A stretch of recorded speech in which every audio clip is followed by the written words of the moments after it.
I was standing in the kitchen wiping my damp hands on a towel when the front door swung open with a force that made me heart skip. The sound was sharper than it should have been, cutting through the silence of the house like a warning. My husband, Eric, stepped inside, his face a mask of forced composure.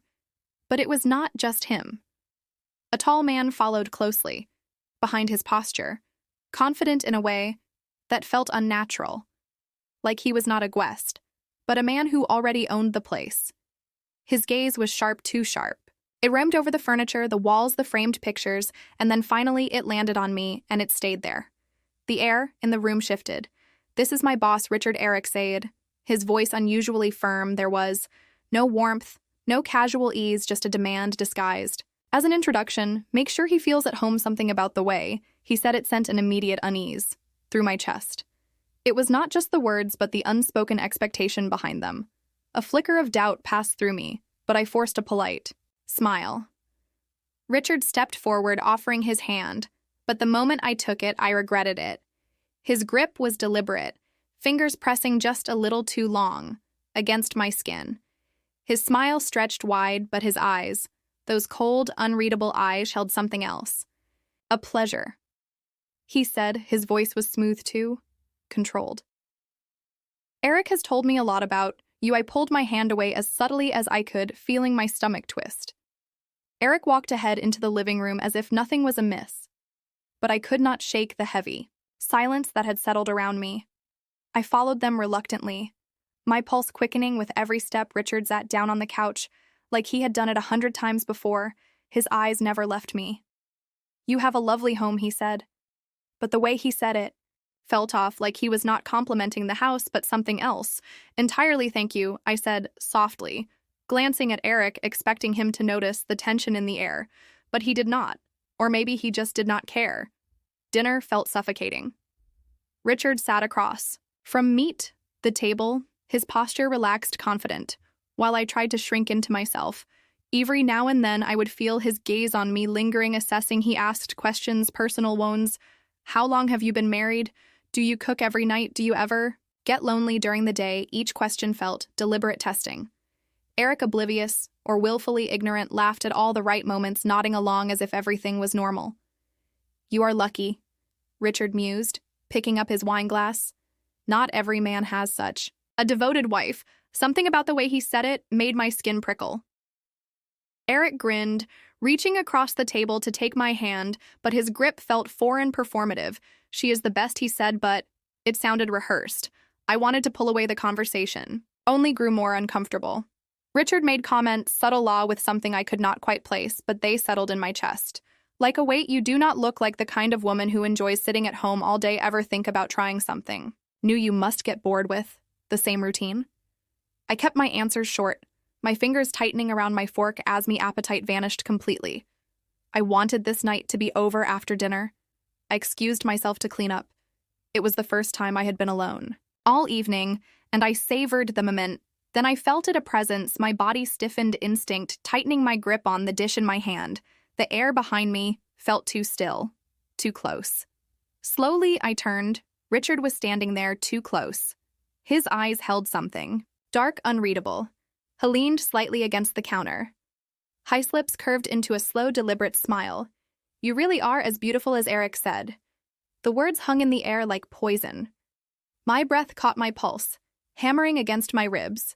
My hands damp from the water trembled as I set the dish down. "He talks about you a lot." "You know," Richard continued, his tone easy, casual too. Casual, he said. "You are the perfect wife, loyal, trusting." There was something in the way he said it. Something calculated, something that made my skin crawl. I forced a tight smile.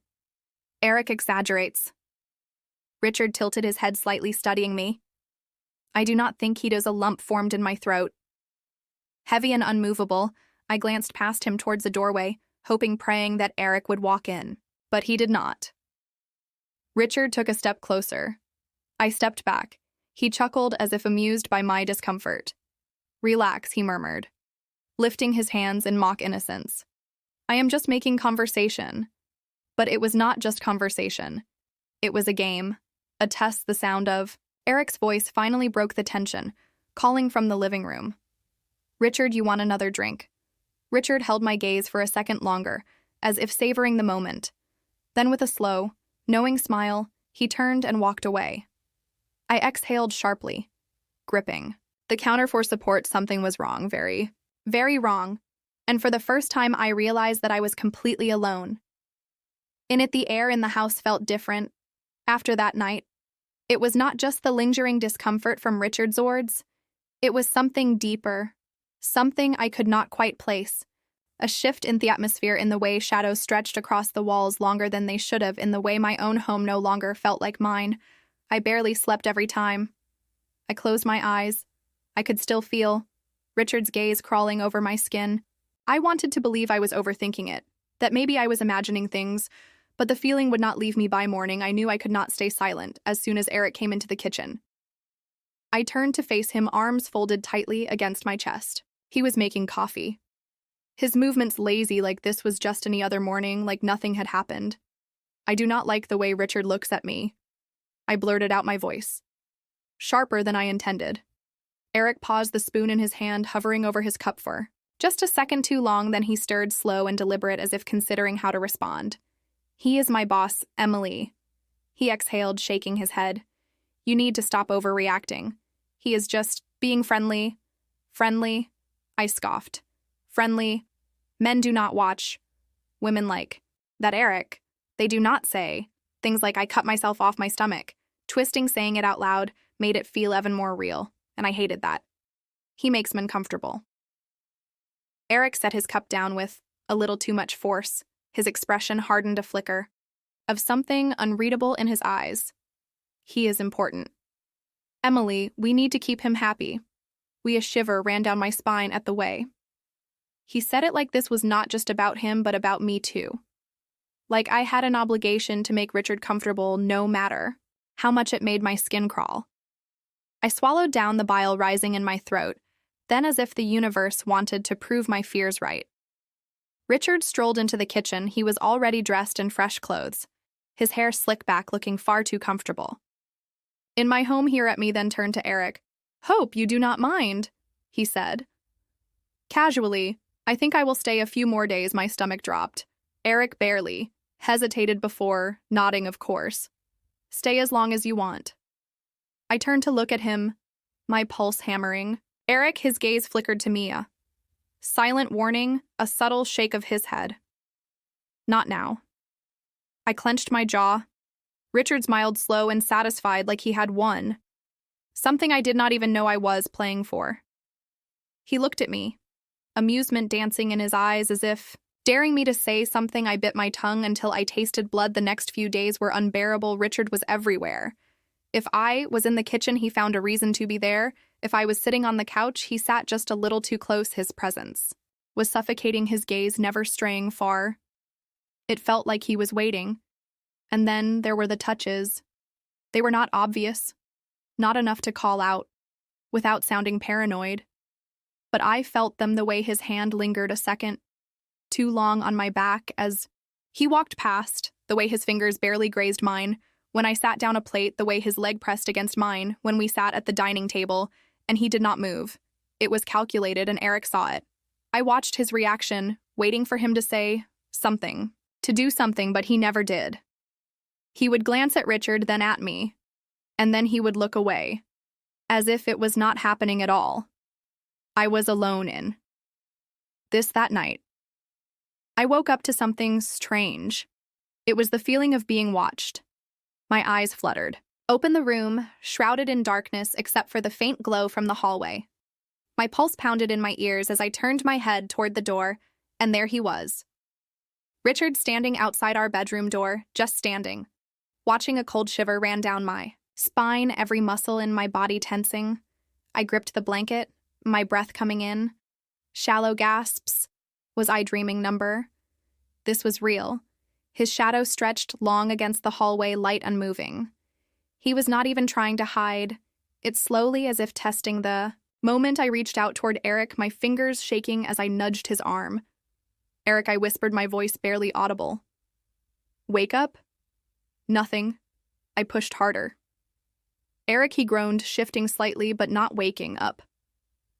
I turned back toward the doorway, but Richard was gone. The hallway was empty. My heart was hammering so hard it hurt, had I imagined it number. I knew what I'd seen. I scrambled out of bed and rushed to the door, locking it, with trembling hands. My breath came in quick gasps, my entire body on edge. I did not sleep for the rest of the night. The next morning I was exhausted, but I had no time to process what had happened. Richard was still here, still acting like he belonged, still watching me with that knowing smirk I needed. Air. I grabbed my phone and stepped outside onto the back porch, inhaling the crisp morning air like it was the only thing keeping me sane. My hands shook as I pulled up my messages, about to type a text to my sister. I needed to tell someone, anyone, what was happening, but before I could start typing, a voice came from behind me. You should smile more. I froze slowly. I turned. Richard was standing there, his expression unreadable. His gaze flickered to my phone and then back to my face. It suits you, he added. Stepping closer, I gripped my phone tighter, my nails digging into my palm. Excuse me, my voice came out steadier than I felt, had tilted his head slightly, watching me. With that same unsettling amusement, you always look so tense, his fingers grazed. My arm, you should relax. I jerked away so fast I nearly stumbled. Richard chuckled. Come on, Emily, he murmured. We are just having a little fun, do a sick feeling twisted in my gut. I wanted to scream, to slap that smirk off his face, to demand that he leave my home instead. I turned on my heel and stormed back inside. Eric was sitting at the kitchen table scrolling through his phone. He did not even look up when I entered. I slammed my phone onto the counter. He just touched me. Eric's fingers paused over his screen. Then slowly he looked up for a moment. Thought I saw something, anger, possessiveness, concern, but then it was gone, and what he said next made my blood run cold. Just be nice to him, Emily, do not make things awkward. The words crashed into me like a tidal wave, and for the first time I realized the truth. This was not about Richard. Eric knew exactly what was happening, and he was letting it. I had to get out of this house. Richard's presence was unbearable, but what truly shattered me was Eric's reaction. He knew exactly what was happening, and instead of stopping it, he was letting it happen, encouraging it. My stomach twisted violently, a sickening mix of fear and disbelief. I was trapped in my own home, with a man who watched me like I was a prize, and a husband who had given him permission to take whatever he wanted. But why? The question burned inside me louder than the pounding of my heart. Why would Eric do this? What kind of man hands over his wife like some sick, twisted favor? I needed answers, and he needed to find them before it was too late.